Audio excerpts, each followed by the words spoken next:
Conversaciones sectoriales. Oportunidades, innovaciones, mejores prácticas, casos de éxito e información relevante para mejorar el desarrollo del sector en la voz de sus protagonistas.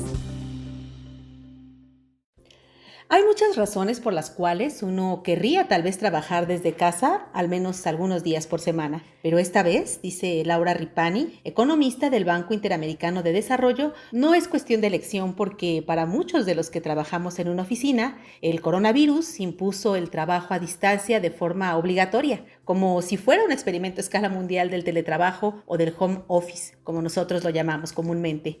Así que en el escenario de esta contingencia epidemiológica, con el apoyo de la tecnología y desde un par de ubicaciones domiciliarias en Morelia, Michoacán, México y en Washington, donde se encuentran las oficinas generales del Banco Interamericano de Desarrollo, les saludamos esta semana en el podcast de FIRA para platicar con Laura Ripani. Ella es coordinadora del proyecto de la Agenda del Futuro del Trabajo en el Banco Interamericano de Desarrollo, con quien comentaremos acerca de la evolución, ventajas y desventajas de esta manera de trabajo a distancia, en casa. Laura Ripani, bienvenida al podcast de FIRA. Muchas gracias por la invitación. Laura, decías en un artículo publicado por el BID la semana pasada que de alguna manera con este suceso mundial, esta pandemia por COVID-19, es como si se hubiera puesto en práctica a escala mundial una especie de experimento sobre cómo las organizaciones tienen ahora que desarrollar sus actividades a través de sistemas de teletrabajo, trabajo a distancia o trabajo en casa. ¿Son iguales estos conceptos? ¿Qué tan popular es ya trabajar con medios electrónicos fuera de la oficina? El concepto de teletrabajo tiene una larga trayectoria. Lo que ha tenido es una evolución a través del tiempo. Al principio se hablaba de oficina en el hogar porque se podía tener la tecnología como computadoras e internet en la casa y eso abrió la oportunidad de trabajar fuera de la empresa. Después se pasó el concepto de oficina móvil, dado que los teléfonos celulares, las laptops y las tabletas permitieron que el teletrabajo no tenga que ser exclusivamente del hogar, sino desde cualquier lugar donde haya una conexión a internet. Y la última etapa es lo de la oficina virtual, que expande un poco el concepto de oficina móvil con la aparición de los teléfonos inteligentes o smartphones y la capacidad de tener información en la nube. Así que hoy mismo podemos teletrabajar con un aparatito que entra en la palma de una mano. Y este concepto de oficina virtual es el que, como tú decías, se está implementando a escala mundial por la crisis del coronavirus. Muchas personas pueden hacer este tipo de trabajo desde la casa utilizando distintos instrumentos, distintas herramientas que tienen a mano para poder trabajar de esta manera. Lo que hemos visto es que esta adopción, digamos, del teletrabajo en la región de América Latina y el Caribe, incluyendo México, ha sido en general más baja que en otros países, como países de Europa o Estados Unidos. Tenemos algunos números que ha hecho en un estudio, digamos, de los números de teletrabajo y el país que más ha adoptado teletrabajo antes del coronavirus era Brasil, con un 12% de la población económicamente activa, seguido justamente por México, con 2.6 millones de teletrabajadores que consistían en 4.5% de la población económicamente activa. Después los que seguían eran Argentina y Chile. Lo que hay que decir es que estos números son bajos con respecto a otros países fuera de la región, por lo cual existen ciertas barreras, evidentemente, para adoptar este tipo de modalidad en la región. Y cuando comentas esta estadística en México como uno de los países de la región con menor experiencia o acceso a los mecanismos de trabajo a distancia, adicionalmente habría que decir que estos mecanismos de trabajo los reconocemos más en la iniciativa privada, en las empresas que trabajan por proyectos y que en ese proyecto tienen tramos de control definidos, que tienen supervisiones y autorizaciones donde se faculta a cada nivel, con entregables definidos que involucran equipos de trabajo multidisciplinarios y en donde al final se entrega un producto, un servicio específico para el usuario.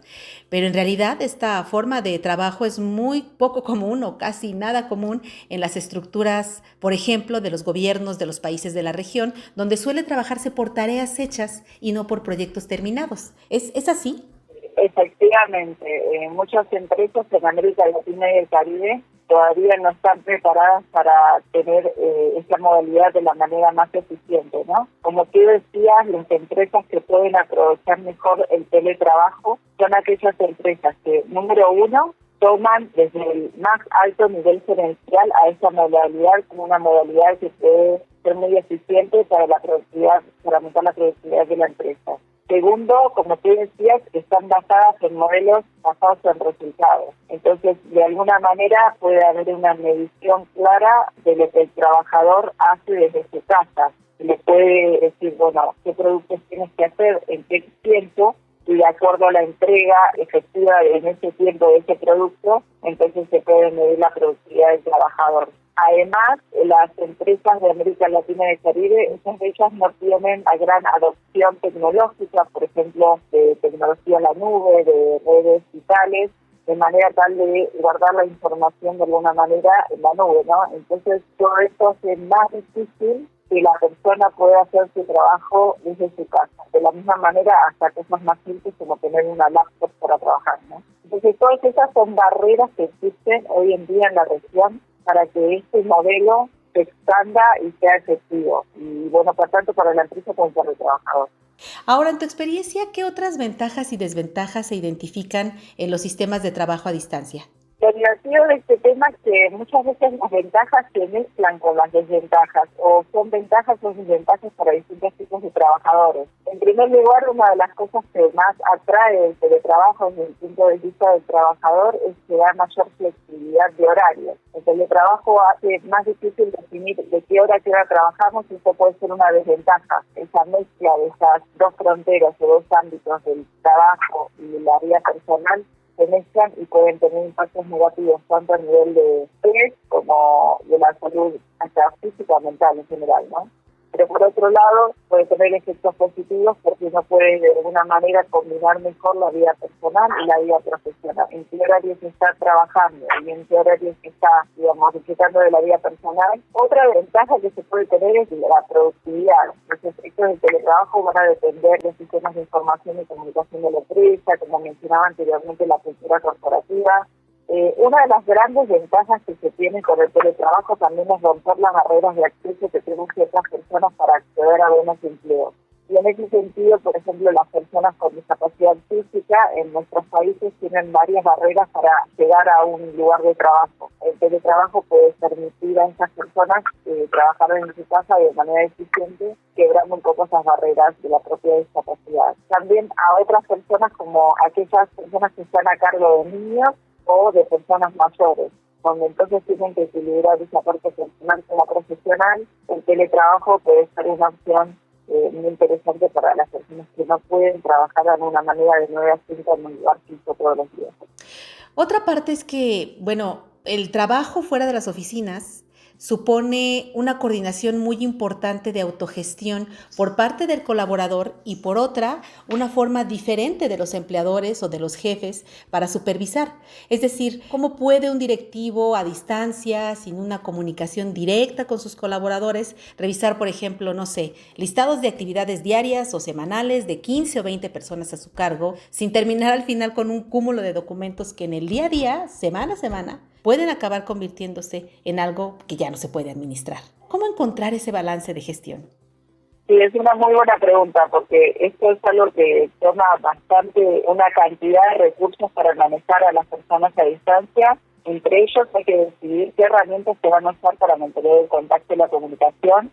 Es necesario que la empresa decida claramente qué herramientas y plataformas serían más preferentes para mantener el contacto. Puede ser videoconferencia, puede ser Skype, Zoom, Google Hangouts, para nombrar algunas, ¿no? Pero tiene que decidir de qué forma va a estar en contacto con sus trabajadores, cómo se les va a solicitar que presenten la información y establecer también roles para liderar los equipos en remoto. No solamente se puede depender de un manager a nivel central, sino que se tiene que descentralizar, digamos, la supervisión en un grupo de trabajo que tiene el rol también de supervisar a otras personas. Y se puede pensar que una sola persona puede hacer toda la supervisión.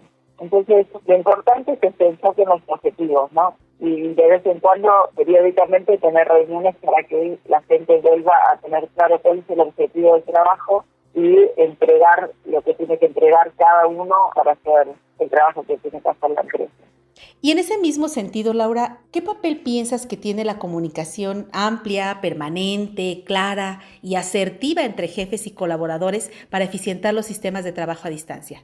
Excelente esa pregunta, especialmente en estos momentos. Más que nunca es importantísimo la forma de comunicación, el respeto, la empatía y tratar de estar en el lugar del otro de la manera más respetuosa posible, ¿no? Entonces, estos canales de comunicación muchas veces van a ser, no digamos, con reuniones, sino vía email o vía chat. Tiene que ser una comunicación sumamente respetuosa y clara. ¿Qué es lo que se está pidiendo? Quizás una de las claves del teletrabajo puede ser comunicar de manera muy respetuosa, ¿no?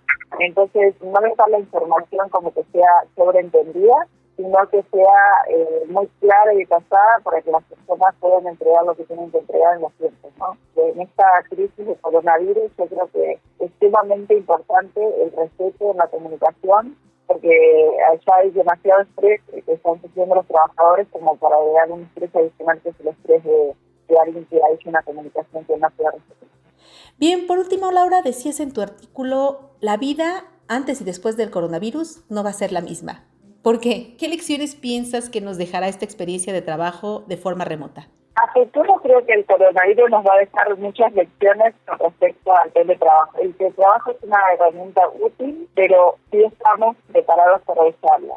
Las empresas y los trabajadores tienen que tener preparación para poder hacer uso de esta modalidad de manera efectiva. Por parte de las empresas es importantísimo tener inversión en tecnología digital y, como dije antes, almacenaje de información en la nube es clave. También a nivel de empresa los cambios gerenciales son importantes para aprovechar el teletrabajo. Y de parte de los trabajadores tener la actitud de hacer un trabajo de forma productiva, de cumplir con los límites de tiempo que se establece para los productos y tratar de balancear de la mejor manera lo que es la vida personal con la vida profesional. Creo que a futuro, dado que tuvimos que enfrentarnos de golpe a esta experiencia de teletrabajo a nivel mundial, creo que vamos a tener muchos más aprendizajes de qué es lo que funciona y qué es lo que no funciona en conceptos de teletrabajo. Bueno, pues agradecemos a Laura Ripani, coordinadora del proyecto de la Agenda del Futuro del Trabajo en el Banco Interamericano de Desarrollo, el que haya compartido para nuestros compañeros en FIRA y para quienes nos escuchan a través de nuestras redes sociales esta interesante opinión, este interesante tema del trabajo a distancia. Muchas gracias, Laura, por esta entrevista aquí en el podcast de FIRA. Muchas gracias a ustedes por la invitación y estamos en contacto para futuras interacciones. Bueno, pues muy importante este tema de la forma de trabajo a distancia y el home office, que es en este momento pues una de las principales formas, una de las principales maneras de atención que tenemos la mayoría de las organizaciones y de las instituciones en México y en el mundo para continuar movilizando las actividades sociales y económicas, entre otras. Agradecemos esta semana su atención y les invitamos a hacer frente a esta contingencia mundial del COVID-19 siguiendo las indicaciones sanitarias que son ya ampliamente difundidas y recomendadas por los organismos de salud en México y el mundo. Agradecemos también sus likes, comentarios y sugerencias en redes sociales y en el correo electrónico enlace@fira.gov.mx, donde pueden enviarnos sus comentarios y sugerencias. Recuerden que también pueden suscribirse ya al podcast de FIRA a través de las plataformas de iTunes y Spotify en Internet. Se despide de ustedes como cada semana Cecilia Arista y en la producción Axel Escutia, deseando como siempre para todos una excelente semana de actividades. Hasta la próxima emisión.